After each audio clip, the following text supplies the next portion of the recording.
Hello hello hello. Hacker है भाई, hacker. हाँ तो वह पिछला वाला भी वीडियो था।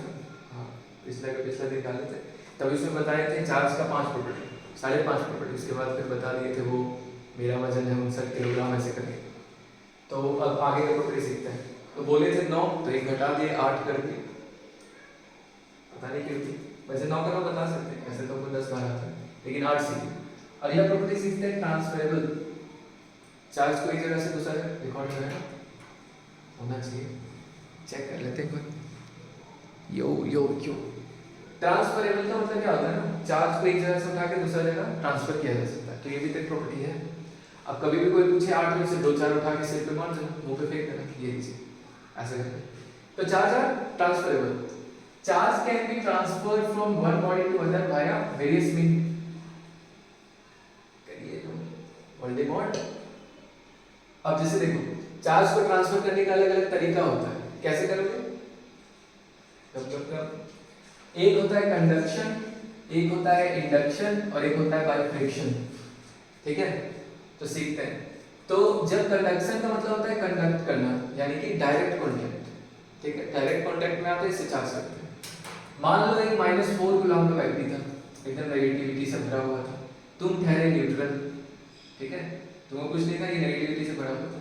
हाथ मिलाए दोनों। ठीक है, तो इसको तो कुछ नहीं हुआ, लेकिन ये अपना नेगेटिविटी तुम्हारे ऊपर डाल दिया। फिर तुमको भी लगने लगा हाँ ये दुनिया काम का नहीं है, चलो मेरा ये धारण कर लेते हैं। तो -2 कूलम इसके पास, उसके बाद उसको तो कुछ नहीं हुआ, उसका कम हो गया। हाँ चलो, आधा बांट दिया। अच्छा, ये तभी बांटा जा सकता है जब सेम क्लास में रहो और बगल बगल में बैठो। दूर रहोगे तो कहाँ से सिस्टम बैठेगा? अगर मान लो एक फर्स्ट बेंच में लास्ट में, तो थोड़ी होगा। इसलिए इसके लिए प्रॉपर्टी क्या है? चार्ज डिस्ट्रीब्यूशन इक्वल होगा कब? जब बॉडीज आइडेंटिकल होगा, क्लास भी सेम होना चाहिए। अच्छा, गर्ल्स का गर्ल्स से होना चाहिए, बॉयज का बॉय, तभी ना धर दिया अपना वाला तुम्हारे ऊपर, ऐसा करके। मतलब ठीक है, ये तो जेंडर अनस्पेसिफाइड होता है। कहने का मतलब ये, अगर बॉडी आइडेंटिकल रहा तब समझ लो ना, काम हो जाएगा। अगला जो तरीका है भाई, बाय इंडक्शन। तो इंडक्शन का मतलब क्या होता है? इंड्यूस करना। इंड्यूस का मतलब क्या होता है? बिना कांटेक्ट के, आंखों ही आंखों में। ठीक है, आंखों ही आंखों में मतलब क्या? गुड़िया बना के मार दोगे, गुड़िया बना के सिस्टम आजकल बहुत फेमस है, ऐसे चिंग टपाक डम डम चल रहा है, गुड़िया बनाने वाला मेथड। यानी एक में -4 कूलम और एक में 0। अब जैसे देखो यहाँ -4 कूलम, इसको ऐसे घसका घसका के बगल में, ठीक है। तो देखो ये -4 कूलम, 1 2 3 4 -5, एक -1 कूलम। तो यहाँ पे क्या इंड्यूस कर दिया? 4 प्लस। अब एक तरफ प्लस है, यानी कि हुआ क्या होगा? देखो, पॉजिटिव चार्ज कभी नहीं भागता, जब भी भागता है इलेक्ट्रॉन भागता है। तो यहाँ पे अगर -4 कूलम लाए होंगे तो ये इलेक्ट्रॉन को धकेल के दूसरा साइड कर दिया। देखो यहाँ पे आके इलेक्ट्रॉन जमा हो गया और यहाँ पे आ गया पॉजिटिव। अब क्या करो? अर्थिंग कर दो एक साइड से। अर्थिंग में क्या होगा? जो एक्स्ट्रा इलेक्ट्रॉन होगा दौड़ के बाहर चला जाएगा। तो उसके बाद फिर दोनों को अलग अलग कर दो, तो इसमें -4, इसमें +4 कूलम। मजेदार बात ये है, अगर ये +4 कूलम होता, अगर मान लो ये +4 होता, तो यहाँ पे क्या आता? -4, और यहाँ क्या आता? +4 कूलम। और तब अर्थिंग करते तो क्या होता है? एक्स्ट्रा इलेक्ट्रॉन इसमें आ जाता है। इसीलिए इलेक्ट्रॉन को ना ओशियन ऑफ इलेक्ट्रॉन, मतलब पृथ्वी को कहा जाता है ओशियन ऑफ इलेक्ट्रॉन। इसीलिए हम लोग घर में अर्थिंग करते हैं। जब भी हम लोग को एक्स्ट्रा करंट को बाहर निकालना होता है या फिर एक्स्ट्रा करंट को लाना होता है ना, इनडायरेक्टली वैसे, अगर एक्स्ट्रा इलेक्ट्रॉन को फ्लो को मैनेज करना है तो इसका इस्तेमाल करते हैं, अर्थिंग। धरती माता जिंदाबाद, समझ में? अब अगला जो तरीका है वो है फ्रिक्शन। फ्रिक्शन समझना बहुत अच्छा है। देखो ये एकदम तेल लगा के बाल चिपका के आया था, ये एकदम तेल लगा के आया ऐसे करके, देख रहे हो? ये भी एकदम तेल लगा के आया, एकदम ऐसे तेरे ऐसे करके पूरा चिपका के आया। ये भी न्यूट्रल, ये भी न्यूट्रल, दोनों को पकड़े एकदम सरिया दिए मिल के। एक दिन होमवर्क बना के नहीं आया, तुम लाठी उठा के चरपोट दिए, इधर उधर करके तुम रगड़ दिए, तो दोनों में फ्रिक्शन हो गया। थोड़ा देर के बाद क्या हुआ? कुछ चार्ज, मान लो ये कुछ इलेक्ट्रॉन लूज किया, यहाँ से कुछ इलेक्ट्रॉन दौड़ दौड़ के कहाँ चला गया? यहाँ चला गया, तो इसके ऊपर पॉजिटिव आ गया। अब इन लोगों का बाल देखो खड़ा हो गया, करंट आ गया, और इसमें भी नेगेटिव आ गया, इलेक्ट्रॉन तो आ गया ना चार्ज, तो इसका बाल क्या हो गया? खड़ा हो गया। पूरा जब पटक दिए इधर उधर दीवार पर पटक के, तो सब चिपकू बाल सही हो गया। तो वही लिखा हुआ है, by having two bodies one loses electron and other get electron. दिए एकदम सपोर्ट के क्या हुआ? एक लूज किया, एक ले लिया, the body which loose electron become positively, ये जो छोड़ा वो क्या बन गया इलेक्ट्रॉन, वो पॉजिटिव, और जो लिया क्या बन गया नेगेटिव। तो ये नेगेटिवली चार्ज है, पॉजिटिवली चार्ज है। इतना प्रॉपर्टी हो गया 6। अब सातवां property A B C D E F G, हाँ सातवां, जी मतलब सातवां ही होता है, एच मतलब वहाँ, तो सातवां जी इक्वल टू 7। हाँ तो सातवां प्रॉपर्टी ये होता है charge are of two different type, charge दो तरह का होता है, ये भी तो एक प्रॉपर्टी है। कौन कौन सा, पॉजिटिव और नेगेटिव। तो अगर सेम चार्ज रहेगा, पॉजिटिव पॉजिटिव नेगेटिव नेगेटिव, तो पढ़े हो बच्चा से the same charge always repel the charge and opposite charge attract, तो बेसिकली सेम चार्ज रहेगा तो क्या करेगा रिपल्सन, और अपोजिट रहेगा तो क्या करेगा अट्रैक्शन। ठीक है, समझ रहे हो ना, फिर से हमें को करना होगा।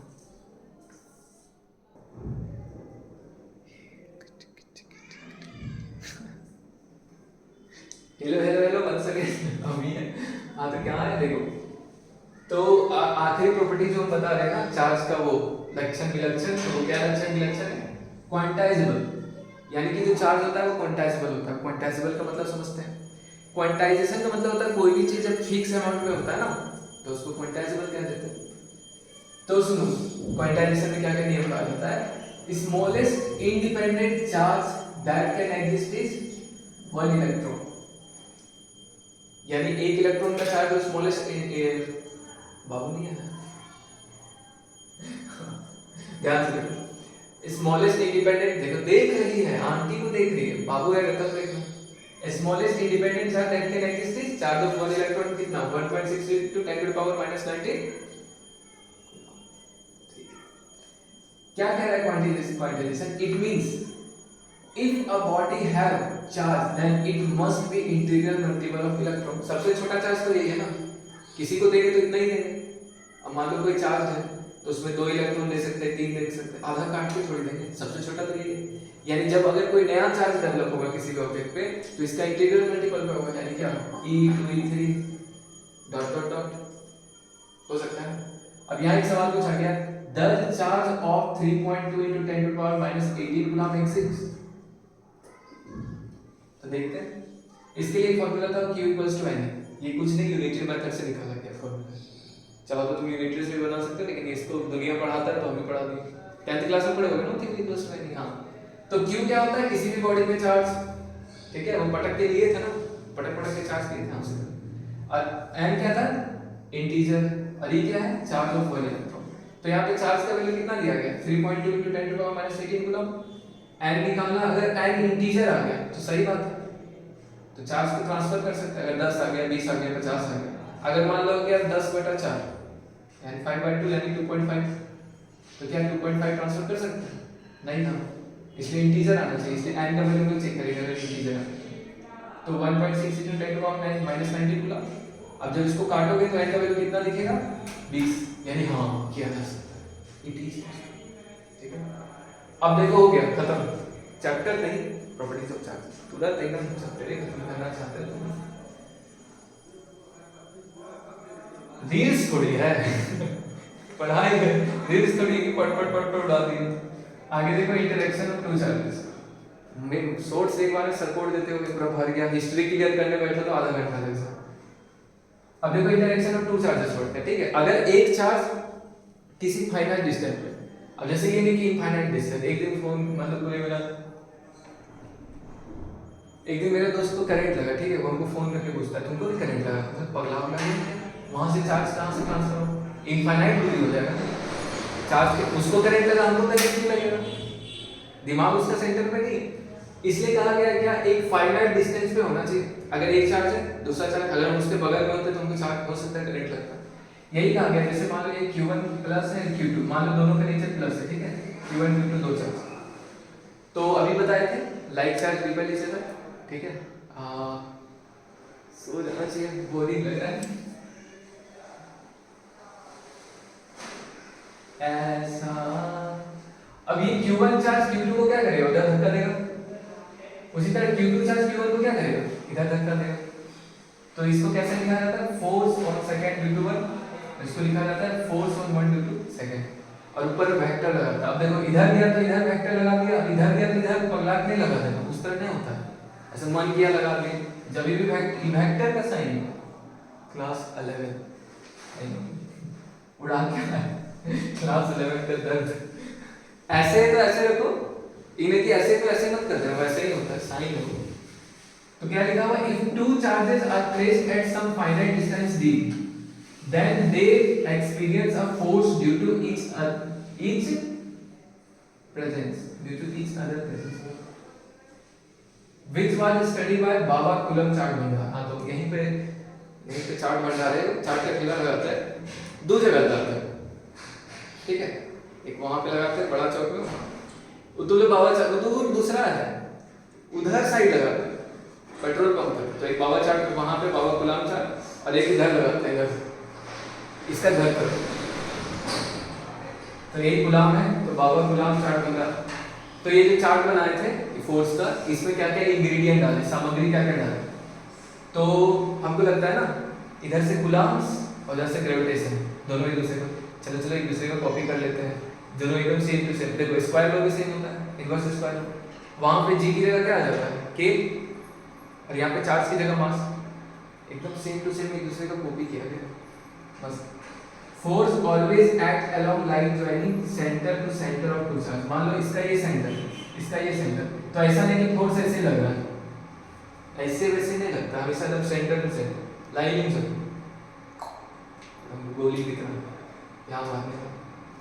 दूसरा बात, जो एक पे फोर्स होगा वो दूसरे फोर्स के बराबर होगा, वेक्टर भी बताया ना ऐसे ही दिखता है हमेशा, ठीक है। बस यहाँ नेगेटिव लिखा हुआ मतलब क्या, एक पे फोर्स अगर इधर लगेगा तो एक पे ऑपोजिट लगेगा, समझा। Magnitude same but direction no money no honey, same but different. अच्छा ये देखो, ये गुलाम ये भी चीज बोले थे, ये केवल पॉइंट चार्ज पे लगता है, तो मेरा दोस्त तो पागल है, तो पॉइंट चार्ज थोड़ी है, यहाँ से लेके यहाँ तक पूरा है, पॉइंट मतलब क्या है छोटा सा। तो पॉज कीजिए फिर आगे करते हैं। खुदा गिर गया लुटिए। हाँ तो अगला बाबा लोग नहीं लिख पाए, क्या करें, मिटा दिए फिर से वीडियो, कोई नहीं। F = Q1 Q2 देखो, तो बाबा गुलाम चार्ट भंडार का गेम है, और ये क्या क्या बोल रहे थे, F is directly proportional to charge के प्रोडक्ट के डायरेक्टली प्रोपोर्शनल होता है। लिखेंगे नहीं लिखे इस बार, फिर से उस तरह नहीं करते, पता चला कि दो बार हम काट रहे हैं। अब देखो 1/r² लिख लिया ना, ऐसे ऐसे करते हो मुझे डर लगता है, ऐसे ऐसे करते। तो अगर दोनों को मिलाएंगे क्या लिख सकते हैं, F is directly proportional to Q1 Q2 r²। m square रहता तो अच्छा लगता है। F also depend upon medium, ध्यान से याद रखना, ग्रेविटेशन वाला क्या था, G m1 m2 m2 इसका जो ये फोर्स ना मीडियम पे डिपेंड नहीं, m² आना चाहिए, क्या करोगे r²। तो G जो ग्रेविटेशनल फोर्स है ना, ये मीडियम पे डिपेंड नहीं करता, इसको पढ़ने के बाद बड़ा ही ब्राइट फील होता है, ये बिल्कुल ऐसा लगता है जितना तेजी से हम सूरज को खींच रहे हैं वो भी हमको उतना ही फोर्स से खींच रहे हैं, ऐसा ही ना होता है, पृथ्वी को जितना फोर्स से खींच रहे हैं वो भी बराबर है, मतलब ऐसे है। ये जो G होता है इसको क्या बोलते हो, universal gravitational constant. m very करेगा नहीं करेगा, m2 नहीं करेगा, r² तो नहीं करेगा, ये तो करेगा ही नहीं क्योंकि पूरा यूनिवर्स में क्या है कांस्टेंट। लेकिन यहाँ पे देखो क्या लिखा हुआ F also depend upon medium। देखो इसको जब रिजॉल्व करेंगे तो एक कांस्टेंट आएगा k। G यहाँ पे क्या हो रहा था यूनिवर्सली, लेकिन ये यूनिवर्सल नहीं होता है, ये किस पे डिपेंड करता है, मीडियम, ठीक है। सरसों तेल में अलग, केरोसिन तेल में अलग, पानी में अलग, अल्कोहल में अलग, यही सब जानते हैं ना, और क्या क्या जानते, टॉर्टिन तेल में अलग, मम्मी के दाल में अलग, सुन लीजिए क्या ही दाल बनाती मेरी मैं खा नहीं पाता, ये कट करना पड़ेगा अरे देखो भी बहुत अच्छा दाल बनता है कभी कभी।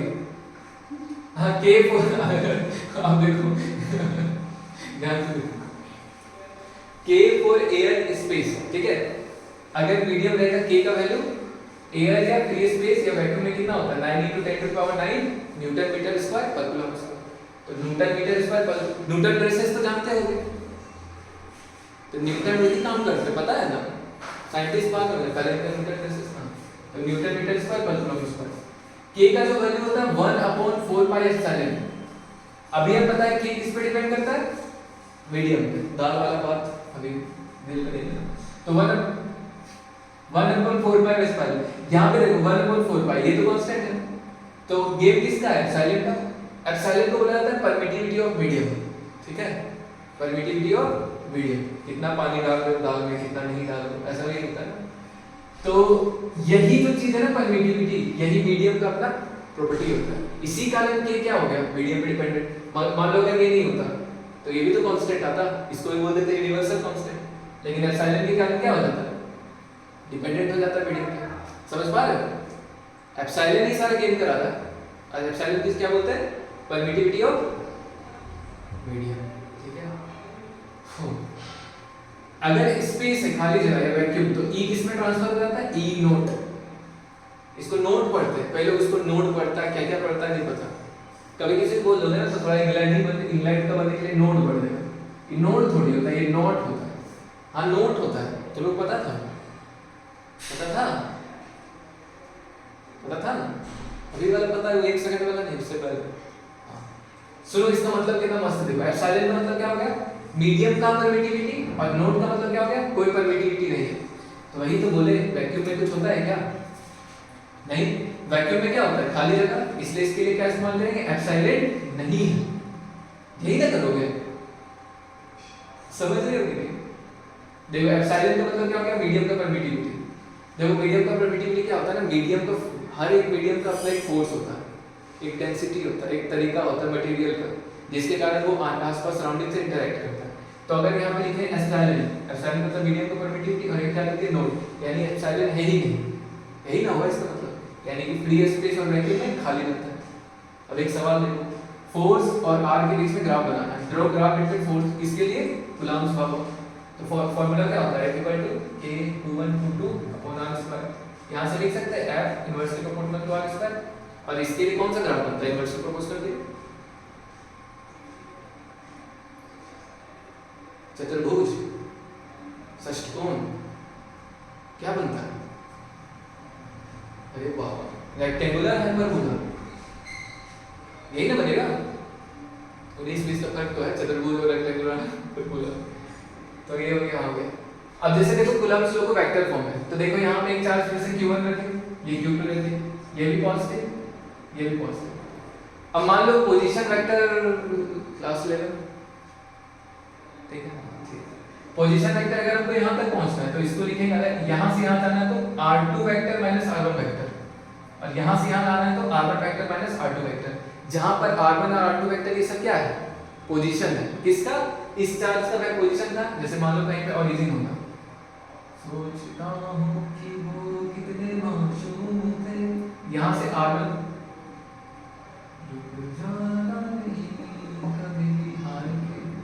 और यहाँ पे r2, r1 पोजीशन पे कौन है, q1, और r2 पे कौन है, q2। तो अगर यहाँ पे पहुंचेंगे, कैसे पहुंचेंगे, r1 माइनस r2, और r2 माइनस r, इसको मिटा देते हैं, गंदा लगेगा, व्यूज नहीं है।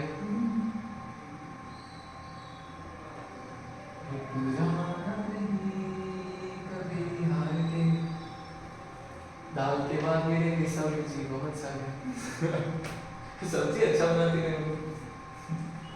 अब ध्यान से देखो, अब देखो ये इस पे फोर्स लगा रहा है F21 और F12, ठीक है। अब फोर्स को लिखे तो फोर्स लिखने का दो, force is a vector quantity, force, acceleration, displacement, velocity, angular momentum, ये सब क्या वेक्टर है। एंगुलर मोमेंटम जानते हो, जानते हैं एंगुलर मोमेंटम, मोमेंटम क्या होता है, एमवी। एंगुलर मोमेंटम में क्या फॉर्मूला होता है, एक बार बता दो क्या होता है, इसीलिए कहते हो जानते हो, कोई नहीं, 12th 11th थोड़ी चिंता करें। अब ध्यान से देखो, ये लीजिए, मान लो हमको इस पे फोर्स देखना, किसका, Q2, इस पे कितना फोर्स लगा है, तो लिख दिए F12 वेक्टर। तो पहले मैग्नीट्यूड लिख देते K Q1 Q2 upon R2 vector minus R1 vector, और इसका मैग्नीट्यूड लिखने के लिए क्या करते हैं, डब्बा और स्क्वायर, तो K Q1 Q2 upon R square. इससे क्या बना लिए, इतना से मैग्नीट्यूड,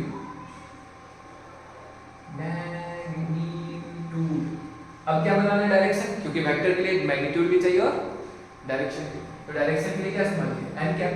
एन कैप क्या है, ये एक डायरेक्शन वेक्टर है या फिर ये यूनिट वेक्टर है जिसका मान एक होता है, डायरेक्शन दिखाता है। तो इसको देखो कैसे लिखते हैं, तो K Q1 Q2 upon R1 vector minus R2 vector whole square ए कर ए कर इस यूनिट वेक्टर को इसके टर्म में लिखते हैं, ठीक है। तो इसको किसी भी यूनिट वेक्टर को लिखना है x यूनिट वेक्टर, इसका मतलब होता है x vector upon magnitude of x vector. पता है ये वाला फॉर्मूला? नहीं पता तो मान लो, तो मान लो इसका यूनिट वेक्टर बना दो, कैसे लिखेंगे r1 vector minus r2 vector upon r1 vector minus r2 vector का मैग्नीट्यूड। तो यहाँ स्क्वायर एक और गुना हो तो क्यूब होता है, यानी क्या हो गया k q1 q2 upon r1 vector minus r2 vector का होल क्यूब।